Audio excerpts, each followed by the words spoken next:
Bismillahirrahmanirrahim. Assalamu alaikum students. Today I am going to deliver you lecture on the topic importance of equilibrium constant.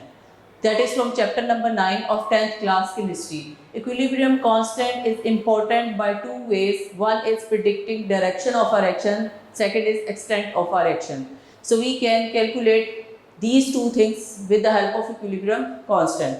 First one is direction of our action. What is direction of our action? Direction of our action can be predicted by inserting the concentrations of reactants and products at the particular moment in equilibrium expression. So at equilibrium state, when the reaction moves forward and as well as to reverse direction, that is an equilibrium kind of a reaction at which reactants and products both are equal. At this stage, we can calculate the direction of a reaction by inserting the concentration of reactants and products at the particular moment or at any time t.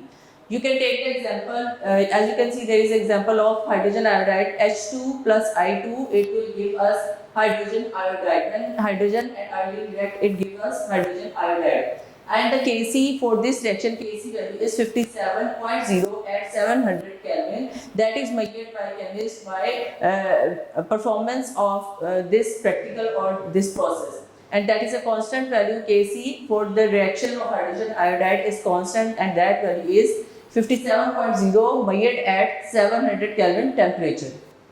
So how can we determine the direction of our action?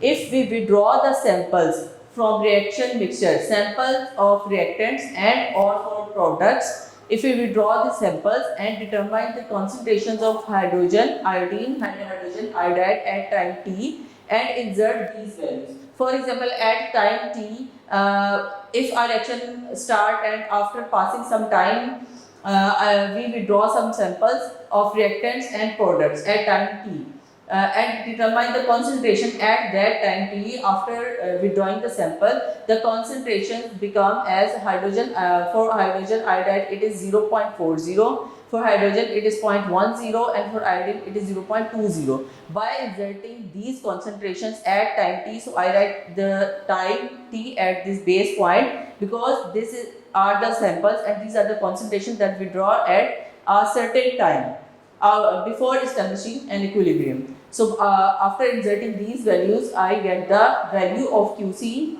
8.0. So you can see here the value for QC is 8, so that 8 is less than Kc. The value for Kc is 57. So QC is less than Kc.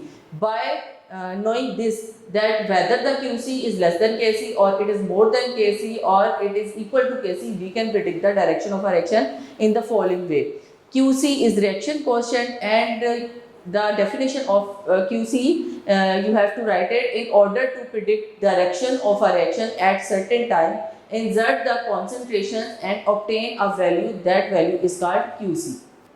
So first of all, by performing this experiment, we take the value as 8. So that is less than Kc. If Qc is less than Kc, you can see here the diagram, the circle, I draw the circle less in size than Kc because Qc value is less than Kc. So if Qc is less than Kc, the value, the direction of our action will move from left to right towards the higher concentration, towards the more value. Qc is less and Kc is more in value, more in concentration. So I draw a bigger circle in size and the head of the arrow is toward the more concentration. So Qc is less than Kc, the reaction will move from left to right and it is a forward kind of a reaction.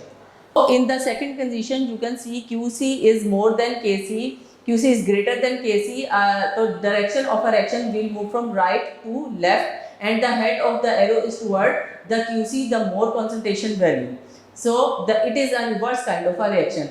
For the third condition, you can see here QC is equal to Kc. If that condition we get after calculating the values, if QC value comes like 57, so that will become equal to the Kc. If Qc is equal to Kc, the direction will move in both sides, right to left and left to right, and that is an equilibrium kind of a reaction. Dynamic equilibrium will establish and the reaction move forward as well as to reverse direction simultaneously.